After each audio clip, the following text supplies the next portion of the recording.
Hey guys, it's Ann Yorks from the Flower Box, and I have a fun cookie tutorial for Thanksgiving. I'm going to show you how to make the cutest little turkey. You're going to want to gobble him up. Let's cookie it up. I have decorated a lot of turkey cookies, but I think this one might be my favorite. It is the perfect size. It is about 3.5 inches, and it is so much fun to make.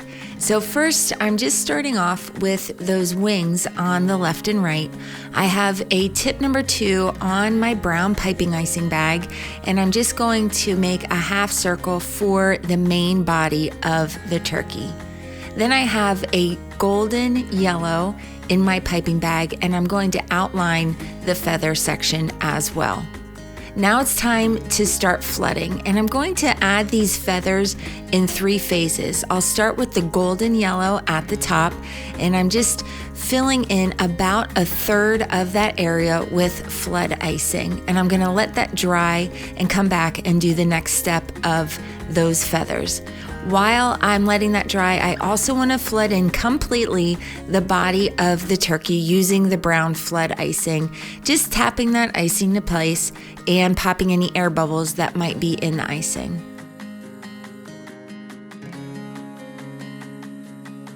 Now, once that has a chance to dry for about 45 minutes in front of the fan, I come back and add the orange section of the feathers. Again, I'm using a 10-second flood icing. I love this icing consistency. It's not too thin, and so it does hold up really well and look nice and full and puffy once the icing is dry. If your icing is too thin, you might lose some of that puffy feel. Now, after that orange has another chance to dry, I'm wiggling back in, filling in that last third using a tulip red icing. I think tulip red might be my favorite fall icing color. I just think it is such a beautiful tone. It's a little bit red, a little bit orange, lots of those orange undertones. Just makes that a really fun icing color on this turkey. Now it's time to add the face. I'm using my flood icing to add the beak on the turkey. It just makes for a nice, smooth detail. I'm also using my flood icing for the turkey's eyes. It keeps them nice and round compared to using a piping icing. And while that black is still wet, I'll add a tiny dot of white flood icing for the catchlight. Now I'm going to use my piping icing to add 3 little toes on each foot at the bottom of the turkey. I like to let the icing dry on the face before coming back in and blushing the turkey's cheeks. I have a carnation pink petal dust, and I'm using a small brush to dust that pink onto the cheeks in a round motion. Now add the wattle to the turkey using the tulip red piping icing.